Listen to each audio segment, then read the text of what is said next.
অনেক মেয়ের বিবাহ হচ্ছে না শুধু বাবা না থাকার কারণে।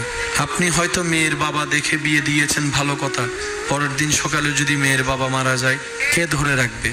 উনি কি আজীবন থেকে যাবে? আমি অনুরোধ করে বলবো, হায়াত মত এটা আল্লাহর সিদ্ধান্ত। এখানে আপনার আমার নাক গলানোর কোনো অধিকার, কোনো সুযোগ। কারো ঘরে যদি দেখেন যে বাবা নেই, তাহলে আরো দ্রুতভাবে সেখান থেকে বিয়ে দেওয়ার চেষ্টা করবেন, বিয়ে করানোর চেষ্টা করবেন। কারণ যে এতিমের মাথার উপর হাত রাখে, মায়ার হাত, ওই ব্যক্তির মাথার উপর আল্লাহর রহমতের চাদর থাকে। কোথাও যদি এতিম দেখেন, ওনাদেরকে অবমূল্যায়ন করলে আমরা অমানুষ হয়ে যাব, আল্লাহর দরবারে, আল্লাহর কাঠগড়ায় আমরা আসামি হয়ে যাব। এই সমস্ত নোংরা মন মানসিকতা আমাদের পরিবর্তন করার দরকার আছে না নাই? আর একটু জোরে বলুন, আছে না নাই? কোনো মেয়ের বিবাহ হবে